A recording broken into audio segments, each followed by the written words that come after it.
Влегуваме во студиото со една мощна и интересна тема кога е во прашање храна, ги предизвикува желездите во телото на човекот, се замуабетивме. Не може да сопреме. Да, не можевме да сопреме. Небојша Вуковиќ и Никола Шаговски оваа утро се гости во Македонија на утро, директорот и професор во средното училиште Лазар Танев од Скопје, угостителско туристичко училиште. Добро утро, Добро утро. Добро утро. Добро утро до вас и до почитуваните гледачи на македонската телевизија. Актуелни се уписите, актуелна е понудата што вашето училиште, не само вашето, ги повикуваме сите училишта во овој период да не бидат гости, едно по едно да им презентираме на младите, меѓутоа една од професиите која што е мощна, актуелна и која што се наоѓа ни тука ни таму во овој момент е токму вашата, па Јована ќе почнеме со првото прашање. Може со директорот да почнеме со вас. Каква е визијата на училиштето Лазар Танев за иднината на угостителството и туризмот во Македонија? Визијата на училиштето е формирање кадар кој ќе одговори на сите можни барања на угостителско-туристичкиот сектор во државата. Зборуваме само за во државата. Нашата интенција е задржување на нашата младина овде на нашите простори и училиштето за да го оствари тоа се ориентираше кон испитување на барањата и потребите на сите оние корисници на услугите кои што ги нуди угостителско-туристичкиот работник. И барајќи начин и истражувајќи потребата на угостителскиот и туристичкиот сектор, создадовме една визија која што значи прилагодување на сите квалификации, сите компетенции на ученикот кон барањата и потребите на македонскиот пазар. За да го направиме тоа, пред 2,5 години почнавме директна комуникација со барање и молби до угостителско-туристичкиот сектор да се приклучи кон работењето на училиштето. Не оди едни без други, не оди да функционираат и да екзистираат. Во директна спрега сте со стопанството. Имавме еден период во кој што имавме суша од присуство на угостителските објекти во угостителското училиште.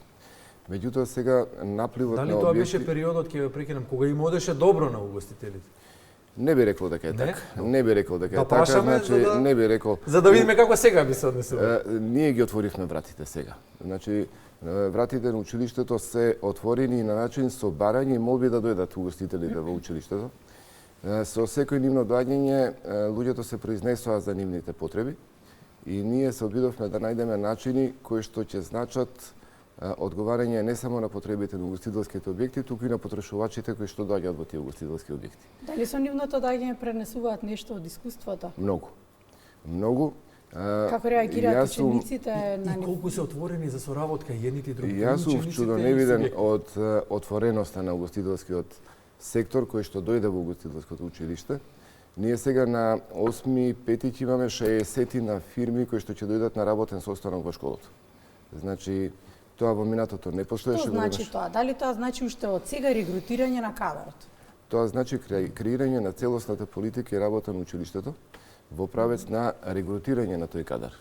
Значи, ако досега беше тоа стихино пуштено, завршува ученикот и заминува, сега веќе имаме план, имаме стратегија. Таа стратегија не оди само во правец на угостителско-туристичко сектор во смисол на стопанство, туку и во правец на дообразување и продолжување на образованието на учениците. Училиштето направи меморандуми за соработка со 6 факултети до сега во Македонија, кои што ги отворија своите врати на начин што им пружаат и дозволуваат на учениците посета на тие факултети. И возвратно факултетите учествуваат во работата на училиштето со дополнување на сите оние компетенции на учениците кои што ние не можевме можеби да ги дадеме во целост. На 6.5. училиштето ќе направи научен собир, на кој што сите 6 факултети ќе имаат панел дискусии. Кој што ќе го испромовираме на македонската телевизија, бидејќи ги заслужува. Значи, поврзани со запишувањето на учениците во угостителското училиште во моментов сега. Добро, може да го вклучиме и професорот Никола Шаповски. Шаговски, се извинувам. Да ве вклучиме во дискусијата со какви предизвици секојдневно се соочувате во соработката со учениците? Кои се предизвиците секојдневни со кои што вие како научна, тоест како професори се соочувате со нив? Предизвиците пред се да ги оспособиме децата во угостителската струка, да можат да станат добри угостители, да бидат врвни мајстори, да кажам, во својата струка и професија, пошто сепак е струка и сепак е као е занает угостителството, готвачите, Мислев ќе кажете, конзерите. во денешното време во кое што интернетот е достапен, се соочуваме во директен судир со модерните, да речеме, рецепти, изуми се трендови. Да, ама мора да има основа. Мора, добро. Пошто ако имаат основата, може да бидат после тоа и врвни готвачи и да направат нови рецепти, да постигнат многу повеќе. Иновативни ли се? Да. Да? Да. Иновативни се. Затоа имаме и соработка со соседството, со другите школи, соработка со угостителските објекти каде што готвачите несебично им ја даваат потребната. Го пресуазнењето, поддршката, комплетно. Заемна е соработката. Сега во овој контекст можеби клучното прашање е за децата, за учениците, велиме децата, нели? Учениците кои што се млади. Колку практична настава има? И дали е таа доволна? И што значи таа всушност за нив? Во моментот практична настава они имаат преку годината еден ден во школа и еден ден во угостителски објект. Од понеделник до петок, значи во рамките на микроциклус на седмица има два практични дена. Еден во училиштето и тоа е малку. Плановите и програмите, да. Тоа е према плановите и програмите и ние сакаме тоа да успееме да го промениме малку. Тоа е ова што го гледаме сега. Да, сега трендови, особено па и по социјалните мрежи, во готвењето има многу. И особено кога се тие познати или светски имиња готвачи, тие сите преку социјалните мрежи сакаат да ги расплинат нивните изуми и така натаму. Многу е да речеме, готвењето на здрав начин. Колку учениците сакаат да ги следат тие трендови? Многу. Колку сакаат да се обидат да бидат во чекор со нив, па некој што велите и основата во традиционалното готвење кај нас да ја променат? Јас мислам дека само угостителството е доживотно учење. Никогаш никој не може да застани да каже јас до тука научив, готвач, него мора секојдневно да има нови рецепти, нови начини на приготвување, нови сосови, нови предиви. И затоа е угостителството, готвачите поготово, учат додека е работниот век. Зборувате со еден од готвачите кои што учат додека се. Повелете вие готвачите, повелете вие готвачите. Морам да прашам. За готвачите обично се вели дека се многу суетни. Постои еден таков мит, сега не знаеме колку тоа мит, колку е вистина така. Сега многу интересно тоа, кога си готват нешто меѓусебно, сакаат да пробат, знаат да се пофалат. Каква е соработката уште од сега, од средношколските денови? Знаете како, значи, два сегмента. Најнапред, кога зборуваме за готвење и за угостителство, не смееме да заборавиме на традицијата. Ние овде можеме да се пофалиме со традиција во минатото кое што нема крај. Тука би ги спомнал, можеби најдобри готвачи во светот се домаќинките кај нас. Значи, за нас сигурно, затоа што многу е, тоа е нашиот вкус на кој што знаете како беше еден од коментарите на една од тие домаќинки. Многу ви е лесно сега со толку многу изобилие на материјали. Меѓутоа, кога ќе видите дека нашата денешна храна се протега некаде далеку во минатото, ќе видите кој ја зачува.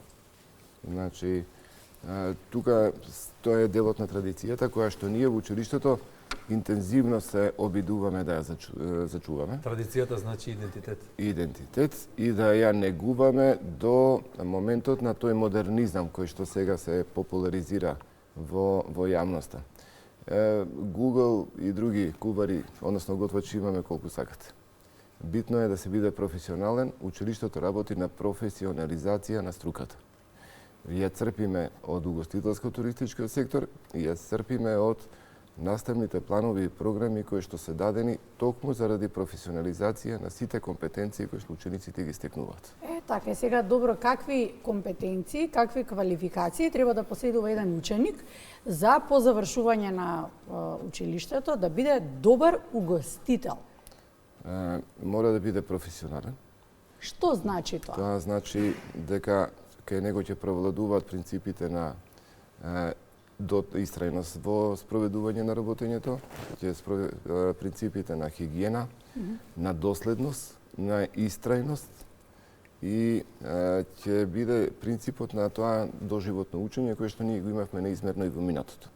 Тоа значи дека никогаш нема да запре во учењето, туку ќе сака да се осовремени, да речеме на извесен начин. Ја споменавте соработката со меѓународниот фактор, соработката со балканските училишта, па и пошироко формирана беше една федерација која што, како што кажавте неколку пати во излагањата на македонската телевизија, дури ги надмина очекувањата. Каква е соработката во овој момент, во овој дел од постоењето на тие меѓусебни, ќе кажеме дружби, меѓутоа се многу повеќе од тоа? Има неколку моменти со кои што ние се гордееме во овие 2,5 години додека работиме со управување на училиштето. Првиот момент е Федерацијата на угостителско-туристички училишта. Очекувавме дека ќе биде нешто локално, сега 11 земји се вклучени во неа. Почна веќе работата интензивно на таа федерација. Првата и основна работа беше размена на искуства преку размена на професорски кадар. Значи, нашите професори одат во други држави да држат настава, на странските професори доаѓаат овде и држат настава. Со кого, ако не со соседите, ќе видиме, ќе чуеме, односно, еден од оние професори кои што се дојдени во Скопје, во Македонија, од Белград, ќе слушнеме изјавата, потоа ќе се вратиме во студиото со разговорот, ќе продолжиме. На чија иницијатива се приклучивте кон? На иницијатива на нашиот домакин дојдовме во училиштето во возвратна посета во врска со соработката на училиштата од Западен Балкан. Колегите од Скопје беа кај нас пред некое време во Белград и почнавме соработка за усогласување на програмите. Ке работиме и натаму на тоа, да видиме што е битно и на заедничко задоволство таа соработка ќе продолжи. А како сте задоволни досега од како се одвива соработката и Мислам дека оди во вистинска насока, дека ќе решиме некои проблеми и дека ќе биде добро за сите училишта. Според вас треба ли да продолжи соработката и понатака да стане на некој начин традиција? Наравно. Секако соработката треба да продолжи, треба да ја прошириме и да се собираме во поголем број и да разменуваме искуства. Битно е да ускладиме. Важно е да ги усогласиме програмите, да видиме што е најважно и да ја извлечеме суштината. Можеби нешто треба и да се исфрли, нешто што е застарено, бидејќи угостителството се менува брзо и постојано има некои новитети кои би требало да се додадат во програмите, а нешто од постарите планови, што е помалку битно, да се одвои. Професорот кој што го чувме сега е гостин од Србија, гостин од заедничката кујна од која што потекнуваме сите ние, сака или не, тоа не е судбината. Каква е соработката на фелата? Како професорите соработуваат меѓу себе? Се разбираат ли, бидејќи сме долго време во различни сфери функционираме, нели, во различни држави, дали е нивото на комуникација и на соработка исто како што било некогаш? Постои ли разбирање меѓу себе? Да, постои разбирање. Високо професионално се однесуваме и ние и они, затоа што само така можеме да успееме во заедничките цели, каде што и на професионално ниво им ги даваме основите на децата, за да можат да прифатат, односно да научат како понатака ќе се изградат како индивидуи, како ќе се изградат како готвачи, како келнери, како слаткари, пекари, без разлика како комплетни угостители. И каде сме ние со новото? До каде сме со новото? Дали учиме брзо? Дали можеме да парираме? Да, учиме брзо, затоа што слични ни се кујните, начините на соработка, на работење со комшиите.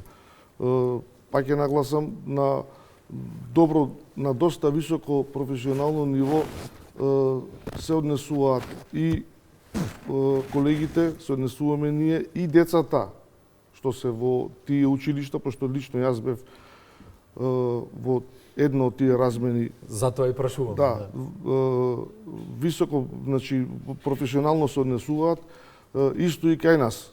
Дојдоа самите, они рекоа дека немаме многу што уште да усогласуваме, затоа што сме блиски, сродни сме и можеме да одиме многу повисоко и попрофесионално да биде сето тоа. Обично кога патуваме, ние како обични граѓани, прво нешто што забележуваме во посета на угостителски објект е тоа како ќе не пречекаат. Како ќе не пречекаат, каква услуга имаат. Тоа е првото, па веднаш потоа дали е вкусна подготвена храната и така натаму, дали вреди да се појде повторно. И тоа е нешто што останува и потоа се пренесува, се раскажува од едно патување. И при овие посети можете веројатно да направите разлика каде ние заостануваме, каде треба малку повеќе да се поработи. На кој дел мислите дека треба? Или можеби не треба на ниеден сегмент. Што јас искрено мислам дека не е така, но ајде. Ова е класично новинарско Но ајде, извинете. Ајде да ве видиме сега. Ајде да ве видиме.